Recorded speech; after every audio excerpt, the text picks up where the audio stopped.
Hello, everybody.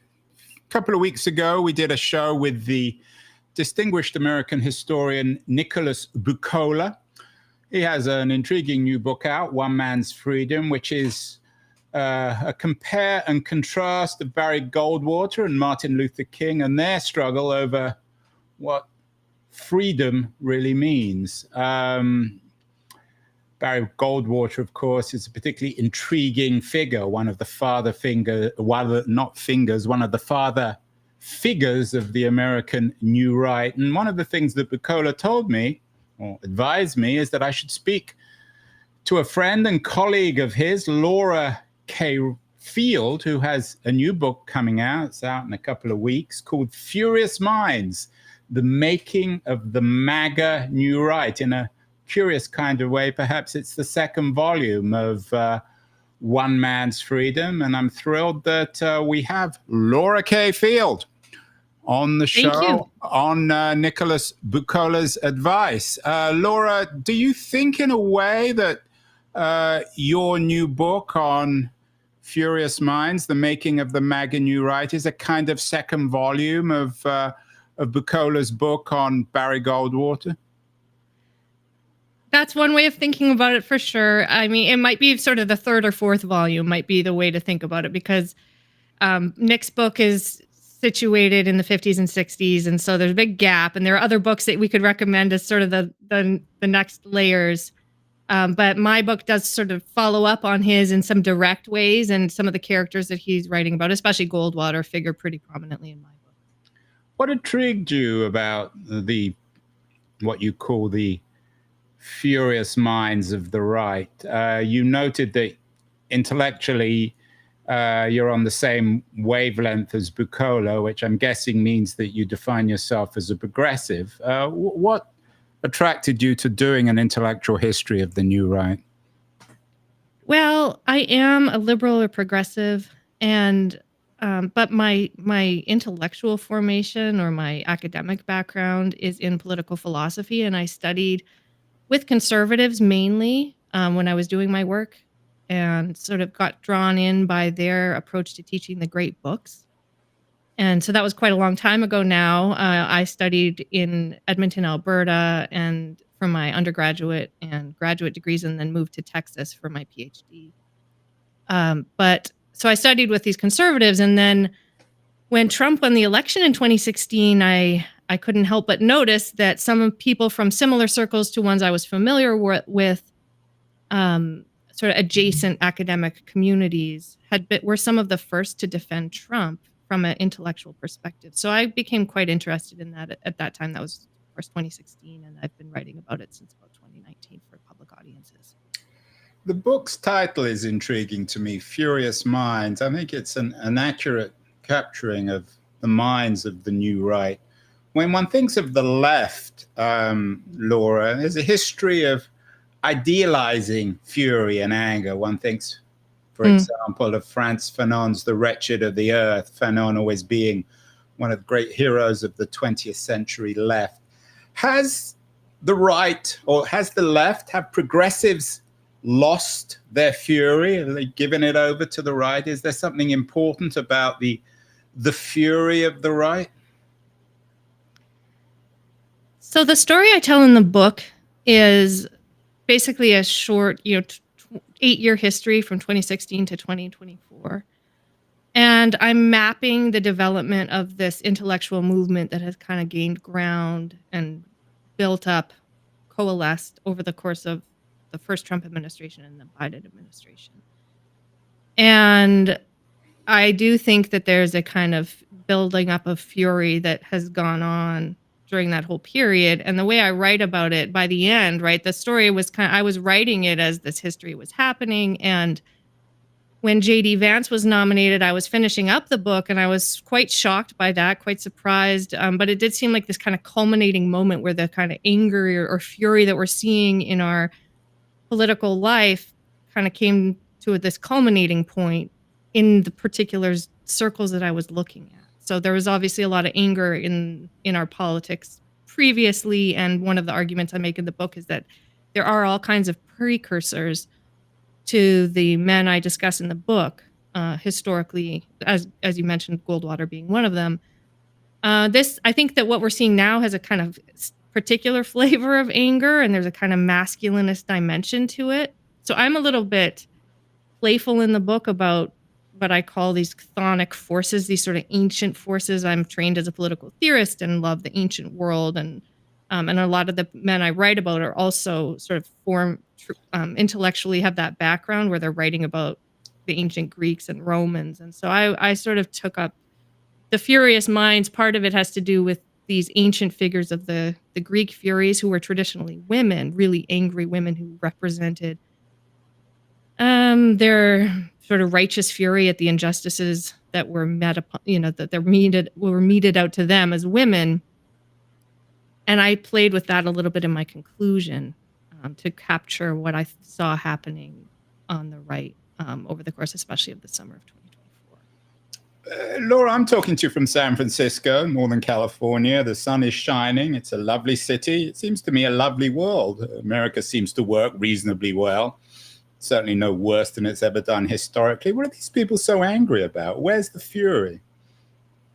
That's a great question, and I agree with you. It's a disconcerting world to look at. The people I'm writing about, can be very disconcerting because, I'll be writing about their outlook, their view of the world, and then I'll go outside for a walk, and in Washington D.C. that they hate, and it's a wonderful place to live. People are friendly, so it's a great question. The group that I'm writing about, the MAGA intellectuals, they look at the world very differently. It's very radical. They look at the modern world and they see decadence, liberal amorality, and nihilism is how they think of it.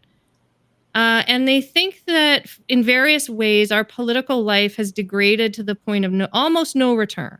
And so one of the big arguments that they made in 2016 was that they recognized that Trump was a dangerous political figure in some respects and maybe not their ideal, but they thought, well, if you elect him, at least you have a chance of basically preserving the American Republic as they understand it, and that takes different forms. Or the alternative is electing Hillary Clinton, and from their perspective, that would have been just a slippery slope to a kind of soft and then not so soft totalitarianism. Excuse me. They think that they are the victims of cultural oppression, essentially. And there's a lot of grievance in these circles. I try to, in the book, give some voice to what I take to be serious in their perspective, and some of the serious things, their serious grievances, and why they take some of this so personally, and why they take it so why they get so angry. So I mean, it's hard to do justice to some of their fuller arguments quickly, but basically they think that things are really bad in the United States. The immigration crisis, they think is undermining the stability of the country. They think that the leaders of the country have mismanaged it. The government is far too big, and a lot of them talk about. They have different ways of describing this, but basically progressive elites or liberal elites or managerial elites or the liberalocracy, they have a kind of radical conspiratorial sense in which they feel like they are being oppressed by the professional liberal class. So that's a start. Yeah, that's certainly a start.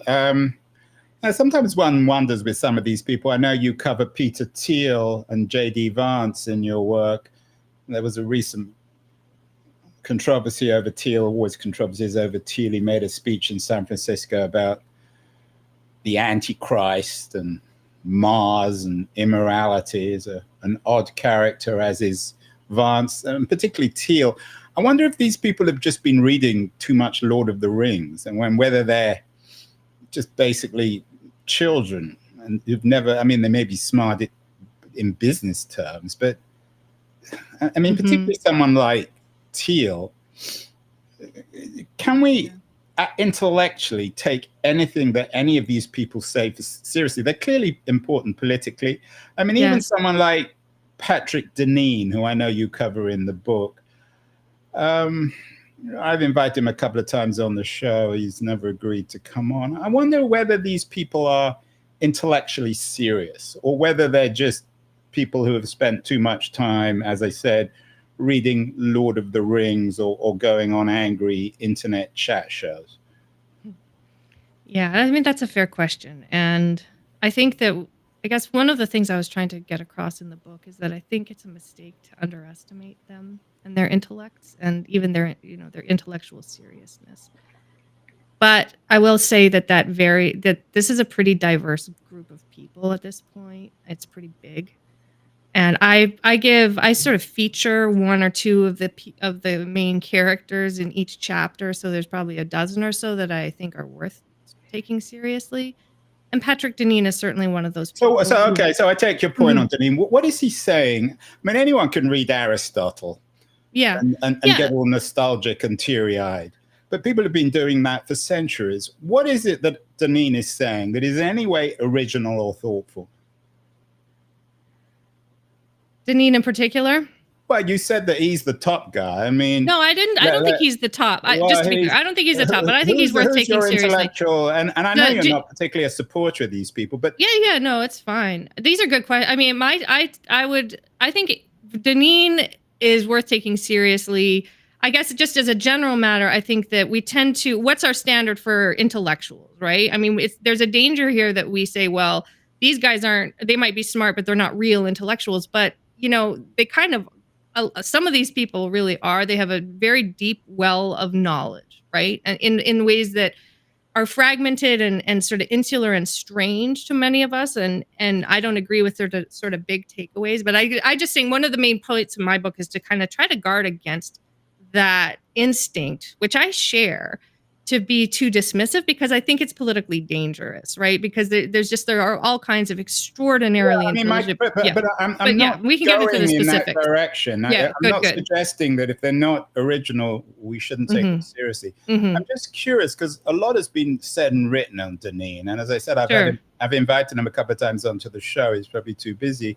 What are they saying that hasn't been said before? You bet. Yeah, I think Deneen. I'll just say I sort of agree with you. I think there's something here where he's not saying something that's super original. He's rehashing this kind of older argument about liberalism and a critique of liberalism that says liberalism is inherently flawed. It's an unstable, sort of doomed to fail political program, but he articulates that really, really well in that Why Liberalism Failed book from 2018. So I think he's doing this. He's sort of rehearsing a very common conservative argument, but he's drawing new facets to it, sort of exploring it in new and vivid ways that I think are I think he's wrong about the argument, and he's not fair to liberalism. But it is an effective presentation. The thinker I think is the most important, probably, and the one who I take the most seriously is Adrian Vermeule, who is a Harvard professor, a law professor at Harvard, who I think is actually brilliant. He's a super well-regarded legal scholar and does all kinds of work on the administrative law, has this CV that just goes on. And he's worked with some of the best legal minds in the country and, collaborating on books and articles for a couple decades now. So this guy is genuinely brilliant. And he has written a book that's meant to articulate a form of jurisprudence that will replace constitutional originalism. So the old-fashioned sort of typical conservative way of understanding the Constitution and how it should be interpreted. Adrian Vermeule came in 5 years ago and wrote an article for The Atlantic and then a short book that just tried to kind of blow a lot of that out of the water of originalism and sort of offer a new way of understanding the Constitution that is much more open to state control. So I think it's deeply authoritarian. And he's doing this from a seat at Harvard. And I don't know that it's taken on it's easy to say, well, now, and there are 6, Vermeule is also a recent Catholic convert, and he's quite zealous, and he's also involved in a quite radical movement called Catholic integralism. So it's quite radical, and it's easy to think, well, maybe the 6 Supreme Court justices who are conservatives and Catholics are all now going to follow Vermeule. I'm not saying that. I'm not saying that he has already sort of supplanted the originalist understanding among the judges that are actually working in this country, conservative judges, but it is a very worrying philosophy that Vermeule has put forward. So there are all these different cohorts and characters. He's the one I think is the most genuinely brilliant. So let's get to Vermeule. What is he saying? He's saying that, I mean, we talked about Deneen saying that liberalism doesn't work. What is Vermeule saying about American democracy? Is he saying that it's a failed system, that it needs to be replaced by authoritarianism, a strong state, a new emperor? He is much more careful than that. So he is saying that he's advocating for a singular executive, so for a terrific consolidation of power in the executive branch. And he's saying in his book that he says different things in different books, but he has argued in the past that the original federal structure, the separation of powers and so forth, is basically obsolete. And so now you have basically the presidential authority is almost total, and that's okay because that's what modern systems require. So it's quite heavy-handed in terms of the executive. And then in the more recent book called Common Good Constitutionalism, he argues that the American constitutional order is not defined by principles of equality and freedom, the pursuit of happiness, or any of the things that you might see in the preamble to the Constitution or the Declaration. He argues that what defines the American political system is what has defined all kinds of classical constitutional systems, and that is the common good. So the Constitution, constitutional order, American politics writ large aims for the common good, and then he goes along and defines that, and he gives a sort of theocratic definition that you can trace the origins of to Thomas Aquinas and Catholic thinkers. And it's like health, justice, and security. I can't remember exactly how he defines the common good, but he kind of defines individual freedom out of that. And he claims that this is the originalist, the true originalist position. And it's a very morally heavy-handed position that authorizes the state to use its own power, right, and the power of the law to promote a sort of moral way of life for everybody. That he does not do it very explicitly, but he basically says it's a way of combining church and state power, or at least a very morally inflected way of thinking about the purpose of government. He reads that into the American tradition. There's a kind of almost a medievalism then to it, which definitely. I mean, it's hard to know whether this is comic or serious. Someone who's certainly more on the comic side is Curtis Yarvin. There's a recent New Yorker piece of his plot about America, his call for a monarchy. I wonder whether the left and progressives are misunderstanding, Laura, I'm sure you've given some thought to this in your book, whether there's a performative quality to this, rather than looking for the hard intellectual origins and trying to just figure out whether somebody like Adrian Vermeule or Patrick Deneen are really Aristotelian or followers of St. Thomas Aquinas or one kind of intellectual heritage or other, whether someone like Yarvin is a better model for making sense of it in terms of its performative 21st century quality, which obviously is also related to Trump's performative political strengths. Yes. I think that's one thing that distinguishes what's happening now from what we saw a decade or so ago with the old conservative establishment is this performative dimension. Sorry, I'm jumping in here, Laura. If you can bend over closer to your mic, because some of your words are getting lost. Go on. Okay.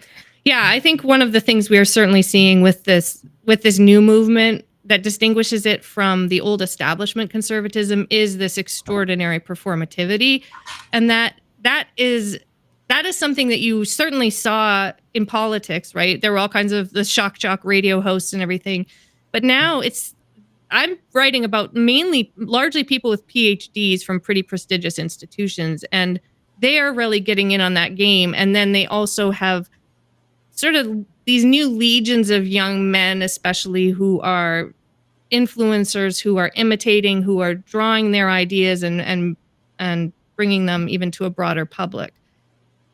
Curtis Yarvin certainly is that. At least in his writing is more performative than I think he is as an individual when he shows up to things. But the words are so provocative, and the way he writes is so it's got its own stylistic thing that he's doing. And there are others.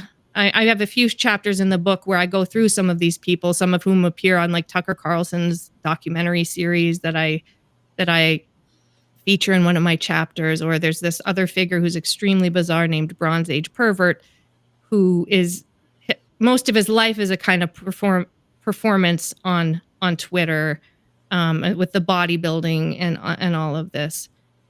I think the danger there is that we see it as performative and not serious, which is easy to do.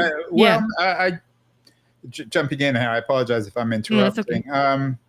I don't see why there should be any contradiction between being performative or serious. The two are the same, really. I mean, my point is that perhaps the left has misunderstood this new right and seen its performative qualities as not serious when that's the thing in itself. Yeah.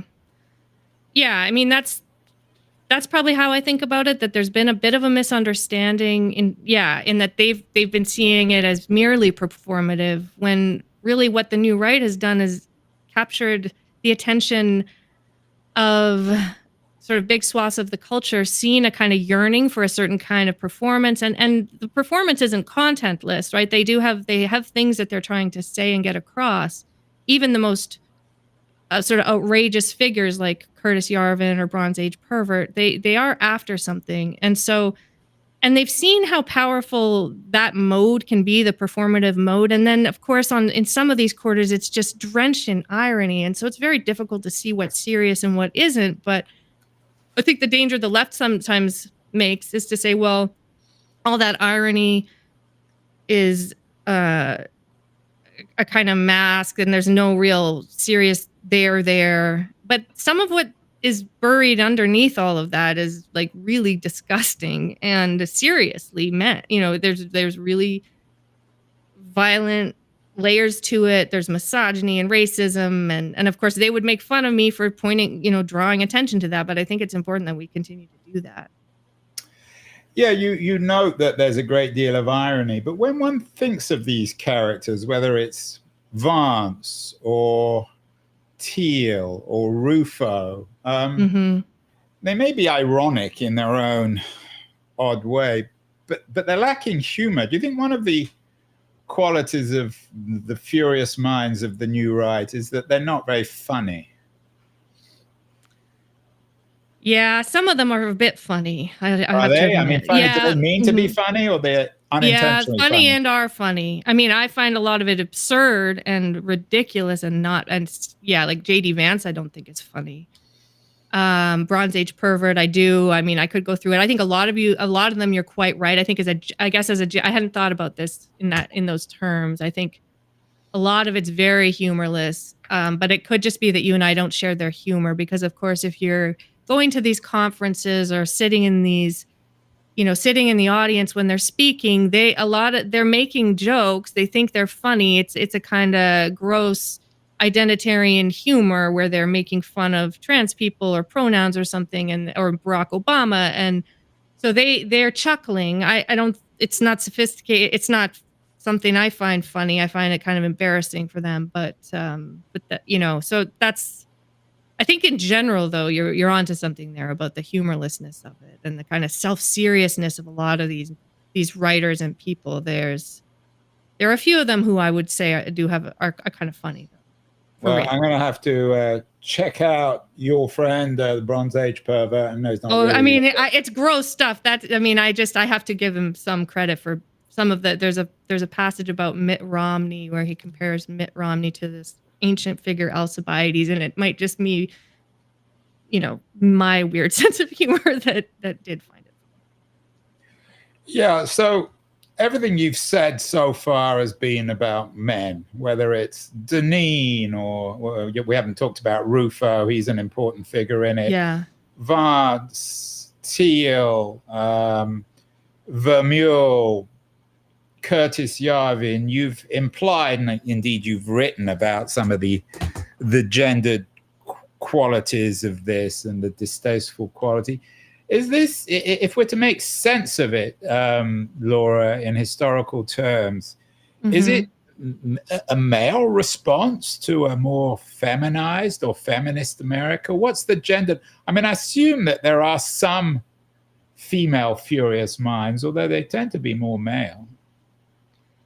Yeah. So, I mean, I say in the book that one of the things that distinguishes this iteration of this kind of conservatism, which, as we said at the beginning, has precursors, is that it's more savvy with its social media and technology. So that kind of gets at the performative dimension. It's more successful, obviously, right there. They've got the presidency and JD Vance up there. And the third thing is, I say it's just more directly misogynist. And I wouldn't have said that when I started writing the book. I don't think I would have thought of it that way. But over the course of the 2 years I spent writing it, that just became just an obvious theme to me. Obviously, being a woman, I'm attending to that and trying to think it through. And I tried to think of, okay, well, what women should I include who kind of matched my requirements, which were either that you kind of have a PhD just to kind of filter out some of the influencers and the people who weren't really in this category, or that you played an important role in these intellectual circles over the course of the 8 years I was covering. And so I couldn't think of any women that they respected, that they included in their conferences and stuff that sort of met that requirement of being significant and well regarded within these communities or having this important role. So of course, I've thought quite a bit about why that is. Where are the women? There are certainly women who are part of it. They tend to work in comms. There are plenty of people, in the staffing the new administration who are women and who have gone through some of these conservative programs that I talk about in the book. But none of them sort of rose to that level. So it's a kind of a mystery, but not a mystery, because part of the doctrines that they believe in are sort of medieval in this way, or certainly pointing very much backwards, trying to kind of return women more to the private sphere. And as you say, I do think it's a backlash to, or that's certainly how they would put it, that they are part of an overt backlash against the feminization of society. And in some cases, like Bronze Age Pervert, he talks explicitly about this with these elaborate metaphors. He talks about this whole thing called the Longhouse, which is basically, I mean, we could get into that, but they've got these conceptual categories. They are thinking about it in terms of a rejection of modern feminized society, and and this is a pretty prominent theme across the different platforms of the new right. Yeah, and again, it comes back to what I was saying before. It's hard to know what to make of this, whether it's just a real life version of Monty Python, or, I mean, it's obviously more serious than that. Not that Monty Python isn't serious. We had a couple of years ago, we had Margaret Atwood on the show, of course, whose Handmaid's Tale predicted all this. I mean, basically, was she right? This trad wife fetishization of fecundity, violent rejection of femininity and of the idea of love. What has happened? It seemed when Atwood came out with that book, it was a brilliant book. I mean, she's a wonderful writer, but it seems still sort of fantasy. When I talked to her, she said, well, I wrote it about America. And I didn't quite realize how political it was. I think there's a lot to unpack with this question, and part of this thread in my book, I was constantly surprised by and shocked by. So, I mean, I studied in conservative circles, but they never struck in academia. They didn't strike me as misogynist like this. I'm still constantly surprised by it. I think that a lot of it has to do with strains of thought in American life that have to do with Christianity in some instances. And there's a wonderful book called Jesus and John Wayne. I don't know if you've interviewed her, but Kristen Kobes Dumez, and she talks about the evangelical world and how patriarchal it is in some pretty extreme ways. And I say in my book that this world of the intellectuals is kind of playing catch up with that. So I think I think we have to. So that is in the book that I think has happened. I think it's a really disturbing part of what's happening in our politics. I also think it's an incredibly big and diverse country that nothing like this has taken over everywhere, obviously. And so, I think we don't want to get caught up in thinking this is the future. I think that what is happening is that a lot of young men are really attracted to some of this. There are also so many young men who aren't, but there's a kind of political culture out there that we should be mindful of and learn about. And I don't think we need to be open-minded about the misogyny, but we can recognize that young men are struggling, right, if they're attracted to all of this, and try to think about masculinity in new ways. Yeah, we've done many shows on the crisis of young men. Richard Reeves, of course, whose work I'm sure you know. You had an interesting piece for Le Monde recently about the tensions within the American right. You noted that these people are not a majority of the Trump coalition, the MAGA coalition. How much tension is there? I mean, is there also a sort of mystification, shall we say, amongst mainstream conservatives with characters like Bronze Age pervert?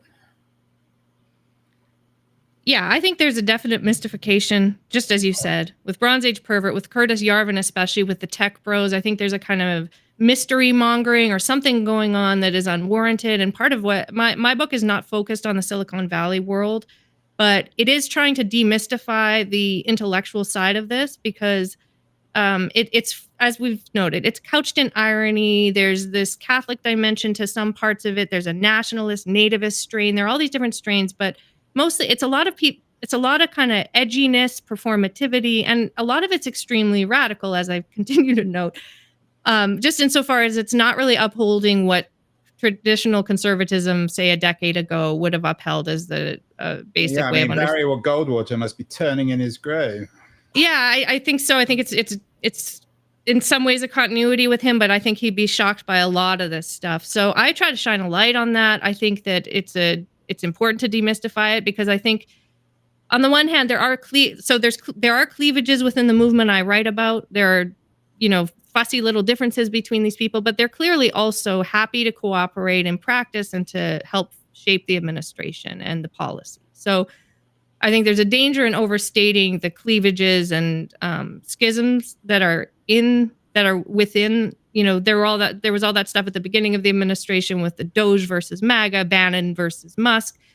I think there's also plenty of willingness to cooperate, even as some of those things obviously did cause some problems. Some of the tensions caused some problems.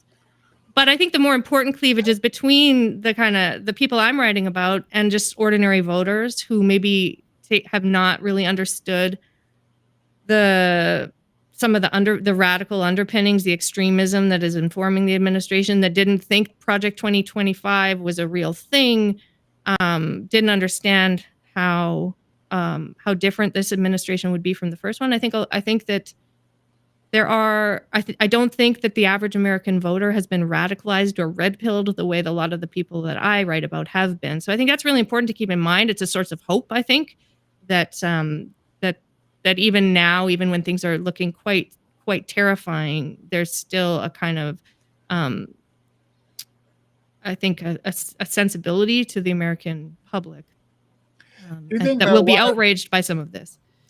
Do you think, though, for progressives, you've defined yourself as a progressive, one of the things that they can learn from your work and these other histories, intellectual or otherwise, of the MAGA New Right, is that the left needs to learn how to be furious again, I brought up Fanon. I'm not suggesting they should become Fanonists. But the left is angry about the use, perhaps, of pronouns or other things that most people wouldn't be too bothered with. In terms of this sort of endless conflict over who is more furious, have the left lost the ability to be furious? Maybe they need to rediscover their own fury, or at least give it a 21st century sheen in the way that people like Yarvin and Bronze Age Pervert have done.